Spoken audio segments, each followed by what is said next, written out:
The story starts with Bull, who had been away for 10 years. Now, he's back and wants revenge. One night, he's in a car, and the driver gives him a metal object for his plan. They go to a secret place. Bull enters a dark workshop with a strong purpose. Inside, he does something terrible. He uses a gun to kill someone. After this, Bull goes to a small house where a man named Ali lives. Ali's wife, Cheryl, comes out of her room and sees a scary scene. Ali is tied up with tape, and Bull, looking calm, is sitting nearby. The room is tense because of past problems and bad things Cheryl's family did to Bull. Now, Bull is back for revenge. Bull is determined and keeps asking Cheryl about her niece, Gemma. He doesn't stop, even when Cheryl sees her husband Ali in pain because of Bull's knife. Cheryl is brave and doesn't say anything about Gemma, no matter how much pressure there is. Sadly, Bull leaves, but not before hurting Cheryl badly. The next morning is very upsetting for Gemma. She is with her husband Gary when she gets shocking news. Her father, Norm, tells her that Cheryl and Ali have died. Nobody knows why, and Gemma thinks it might be because of a failed robbery. One afternoon, Bull talks to a young boy named Adam and gives him a serious message. He asks Adam to tell his father, Marco, that he wants to meet him. Adam is worried and quickly goes home to tell Marco. Marco becomes very anxious when he hears this. At night, Marco, feeling the pressure, grabs a kitchen knife. He tells his wife to lock all the doors and stay inside until he comes back. Marco walks carefully through the dark streets, feeling very alert and nervous. He looks around and sees Bull, a striking and ominous figure. Memories from 10 years ago come back to Marco, reminding him of a terrible betrayal. Back then, Marco, Clive, Norm, and Gary did something awful to Bull, who used to be their friend and a contract killer. They trapped him, set him on fire, and then shot him to make sure he couldn't harm them again. Bull had been their ally, but they decided to get rid of him in the cruelest way, and the reasons are still a mystery. Seeing Bull again, Marco felt the heavy burden of his past actions. He was filled with regret and sorrow, wishing he could undo what they had done to their former friend. While Marco struggled with his guilt, his wife was very anxious. She decided to call Marco to get some reassurance. But to her horror, Bull answered the phone, making her even more worried about Marco's safety. Filled with fear, she started looking for her husband. What she found was heartbreaking. Marco was lifeless, with the same kitchen knife he had taken with him brutally placed in his mouth. She screamed in despair, and her cries attracted nearby people who rushed to help. To understand the intense hatred in this story, we need to go back 10 years. Bull, Marco, and Clive were part of a dangerous group of assassins led by Norm. Their usual job was to scare people who owed money and use force if needed. Once, they were assigned to deal with Mike, a factory owner who hadn't paid a large debt he owed. Norm, known for being very forceful, told Mike that he had to give up his factory to pay off his debt. The group had a violent reputation, and Bull did something extreme to make sure Mike understood. Bull cut off one of Mike's fingers to show how serious they were.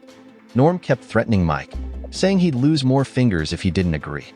Feeling desperate, Mike finally gave in and signed away his factory to pay off his debt. After they finished the mission and were on their way back, Bull had a nagging question. He asked Norm and the others why Gary wasn't there during the operation, which seemed strange to him. But instead of answering, his colleagues stayed quiet, purposely avoiding the question.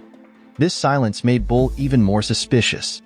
When Bull got back home, his suspicions seemed to be true. He saw Gary's car parked outside. As he went into the house, he was devastated to find his wife, Gemma, being intimate with Gary. Bull had known about their affair for a while but had chosen to ignore it, mainly because he was worried about how a breakup or a fight might affect their son, Aiden. A few days after the upsetting incident, Norm decided to take action.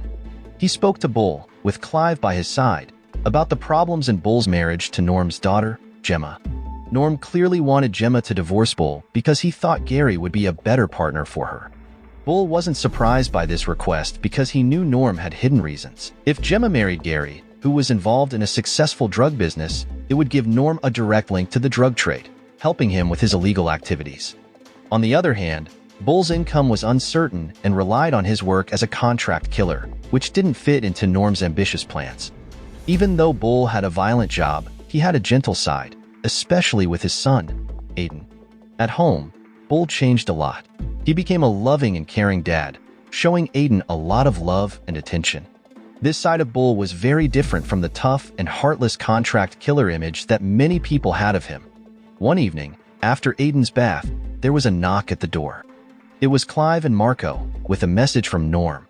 Norm wanted to meet Aiden at the amusement park, which made Bull feel uneasy. But he agreed to Norm's request. That night, under the sparkling lights of the amusement park, Bull, Aiden, Clive, and Marco went there. The happy atmosphere in the park felt strange because there was a lot of tension. Following Norm's instructions, Clive and Marco took Aiden away to a waiting car to make sure he couldn't hear what was going to happen next. Norm signaled for Bull to come to a quiet spot where Gemma and Gary were waiting. There was a lot of tension in the air. Gemma, now very attracted to Gary's money and status, betrayed Bull without any remorse. She chose Gary over Bull and made it very clear that Bull's time was running out. Suddenly, before Bull could react, Norm pulled out a gun and hit Bull with it. Bull stumbled from the blow, and Norm told Clive to take control of the situation. With a heavy heart, Clive did as he was told and helped Bull, who was confused, get into the trunk of a car, saying sorry quietly. Then the car drove away, taking Bull to a far-off place, and his future was very uncertain. In a horrifying twist of fate, Bull found himself completely in the hands of the people he used to consider his family and closest friends. They forced him into an old and run-down camper van that smelled of rust and decay. Inside this grim vehicle, Gemma, showing a coldness Bull had never seen before, became the one tormenting him. His attempts to resist seemed useless because it was clear they were all working together for a wicked purpose. With a voice full of hatred, Gemma revealed the extent of her betrayal. She admitted that the whole plan was her idea to get rid of Bull from her life. She wanted a future with Gary and saw Bull as a possible obstacle. To make sure her plan worked, she got help from Clive and Marco. They were tempted by promises of money from both Norm and Gary, so their loyalty to Bull didn't matter to them anymore. After making Bull suffer for a long time, Norm signaled for the next terrible step. Marco and Clive did something very cruel. They made Bull drink gasoline, which is poisonous. This made Bull pass out. Meanwhile, Gemma carefully spread gasoline all over the camper van. Her final act of betrayal was setting the vehicle on fire, with Bull still inside. The night turned into a terrifying scene with screams, fire, and confusion everywhere. The camper van was burning fiercely, and Bull's body was on fire. He found an incredible burst of strength, driven by his strong will to stay alive. With sheer willpower, he dragged himself out of the burning van. From a distance, young Aiden was locked inside a car, and he saw his father burning. He panicked and tried hard to get out of the car to help Bull. But Norm was determined to stop Aiden. He yelled at Marco to keep Aiden locked in the car, and Marco obeyed. Aiden's cries to help his father mixed with Bull's painful screams, making a very sad and haunting sound. In one last cruel act, Norm aimed his gun and shot Bull. Now, let's move to a normal place, a school entrance. Clive, who seemed to be living a normal life, came to pick up his two kids. But as he got close to his car, he saw a familiar face that scared him. Against all odds, Bull was alive and waiting for him. With an eerie calmness, Bull told Clive and his kids to get into the car. The car ride that followed was very tense. Bull, filled with a strong desire for revenge, questioned Clive to find out about Gary. The danger to Clive's kids was very clear, and Clive, worried about their safety, cooperated quickly. They made a plan to trick Gary by pretending to want to buy a lot of illegal drugs. Gary saw it as a chance to make money and agreed quickly. They decided to meet at the amusement park. On that important evening, when Bull found out that Gary was at the amusement park, he didn't waste any time. He let Clive and his children go and quickly went to the park. He came up behind Gary with his knife in hand.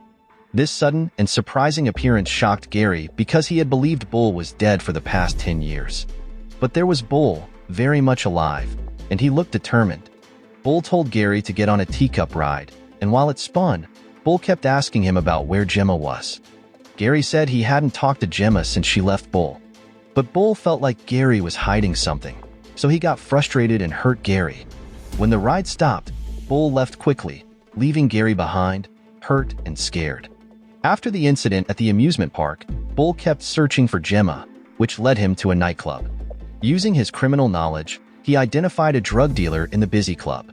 Bull pressured the dealer for information, and the dealer admitted he was just a middleman and didn't know where Gemma was. Bull wasn't ready to give up. He told the dealer to set up a meeting with his boss, promising a big deal. The dealer agreed, and soon, Bull was on his way to confront this mysterious drug boss, hoping to find out more about where Gemma was. When Bull reached the drug dealer's place, known as Dave's, he didn't waste any time. He asked Dave about any connections with a woman named Gemma. Dave sensed Bull was mainly there for information about Gemma and started to suspect Bull's real intentions. To seem harmless, Bull acted like he was interested in buying drugs and asked for a sip of Dave's drink casually. As Dave let his guard down for a moment, Bull moved quickly and cut off one of Dave's arms. In shock and fear, Dave admitted that he knew Gemma. Without waiting, Bull stopped the bleeding on Dave's injured arm. To make Bull less angry, Dave agreed to take him to Gemma's place since he had made drug deliveries there before. At Gemma's old home, Bull confronted his ex-wife, who was relaxing and very surprised. She had thought Bull was dead for the past 10 years. Bull didn't waste any time and told her to call her father, Norm, to come over. Gemma felt trapped and scared, so she did what Bull asked. Soon, Norm showed up with a rifle. But when Bull suddenly appeared, Norm was surprised and accidentally fired his gun. To everyone's shock, the bullet hit Gemma. Taking advantage of the chaos, Bull quickly made Norm unable to move by stabbing him in the leg and then suffocated him with a pillow. While holding on to Norm, Bull asked the injured Gemma where their son, Aiden, was. At first, Gemma resisted, but under Bull's constant pressure, she gave in and told him she had left Aiden alone, thinking she had gotten rid of Bull years ago. Upon learning where Aiden was, Norm's struggles weakened under Bull's grip, and he eventually stopped moving, suffocated. Filled with anger at Gemma for leaving their son, Bull used Norm's rifle to end her life. Bull then went on a long search for his son, Aiden, tirelessly looking in areas where troubled young people were known to hang out. His determination paid off when he found Aiden, sadly passed out from using drugs. Bull acted quickly and took his son to a nearby church, where he carefully placed him in front of the altar. The most intense part of the story happened in the calm and holy church. The vicar, a woman who served the church, came in and saw Aiden lying on the floor. She hurried to help the unconscious boy, but her actions stopped suddenly when she saw Bull. To her, Bull seemed like a man who had returned from a dark place, with stories suggesting he had made a sinister deal to get his revenge. His eyes were entirely black, which made her feel even more scared. But all Bull did was ask the vicar to take care of Aiden, who was now alone in the world. Without saying anything else, he left the church, leaving behind a feeling of mystery as the story came to an end. So the moral of the story is, never assume someone you set on fire and shot is dead, because they might come back 10 years later with a grudge and a very busy agenda.